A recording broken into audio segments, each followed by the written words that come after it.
बहुत समय पहले की बात है। एक गांव में सोजा जी नाम के एक गृहस्थ रहते थे। वे बड़े भक्त थे, जिनका नाम भक्तमाल में बड़े आदर से लिया जाता है। उनका हृदय भगवान की भक्ति में डूबा रहता था। सोजा जी का विवाह हुआ, एक सुशील पत्नी घर आई और समय आने पर उनके यहाँ एक पुत्र ने जन्म लिया। लेकिन जब पुत्र का जन्म हुआ तो प्रसव के समय उनकी पत्नी को असहनीय पीड़ा हुई। उसका रोना चिल्लाना सुनकर सोजा जी का मन विचलित हो गया। जब बच्चा कुछ बड़ा हुआ तो सोजा जी ने गहरी सांस लेते हुए अपनी पत्नी से कहा, इस पीड़ा को देखकर मेरा मन अब गृहस्थी से उचट गया है। मैं दोबारा गर्भ धारण की चेष्टा नहीं करूंगा। मैं अब केवल भगवान का भजन करना चाहता हूँ। उन्होंने पत्नी से हाथ जोड़कर प्रार्थना की, तुम मेरी धर्म पत्नी हो, इसलिए तुमसे अनुमति मांगता हूँ। मेरे साथ भक्ति के मार्ग पर चलो या फिर घर में रहकर बच्चे का पालन पोषण करो। यहाँ सुख सुविधाएं हैं, सब कुछ है, लेकिन मैं आज से विरक्त होकर केवल भगवान की शरण में जाऊंगा। यदि तुम मेरे साथ चलना चाहो तो मेरे जैसा ही जीवन अपनाना होगा, सिर्फ भजन और कुछ नहीं। पत्नी ने पति की ओर देखा और आंखों में प्रेम और विश्वास लिए कहा, मैं आपके बिना नहीं रह सकती, मैं आपके साथ चलूंगी। और इस तरह वे दोनों गांव छोड़कर जंगल की ओर निकल पड़े।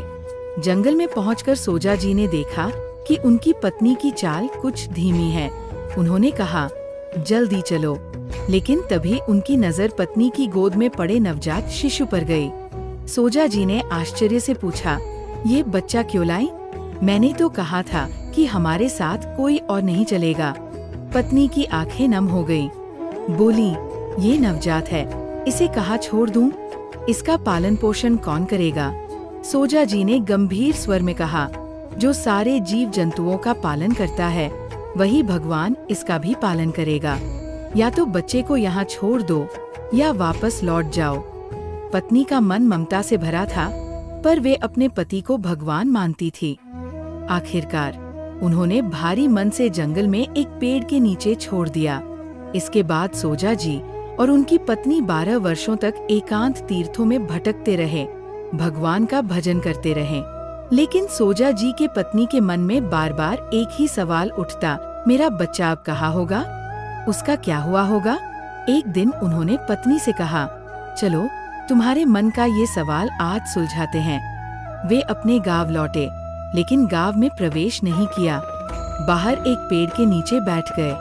12 सालों में उनकी दाढ़ी बाल इतने बढ़ गए थे कि कोई उन्हें पहचान नहीं सका।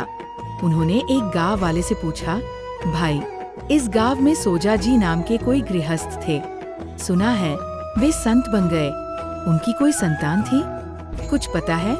गांव वाले ने उत्साह से बताया, अरे सोजा जी के भाग्य की तो बात ही अनोखी है।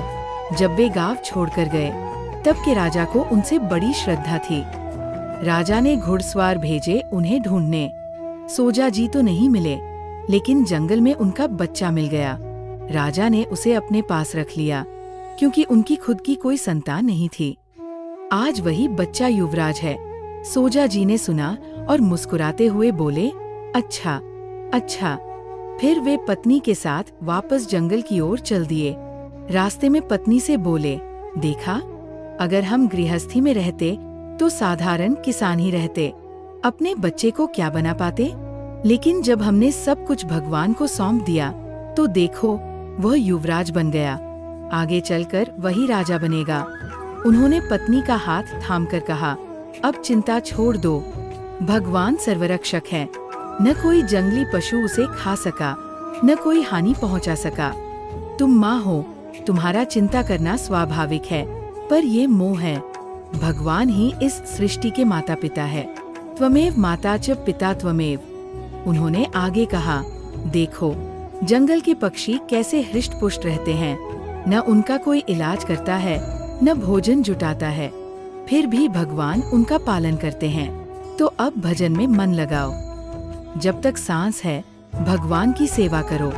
जो कुछ कर सको वो उनके चरणों में समर्पित कर दो, बाकी सब भगवान संभाल लेंगे। और इस तरह सोजा जी और उनकी पत्नी भक्ति के मार्ग पर चलते रहे, भगवान के भरोसे, बिना किसी चिंता के।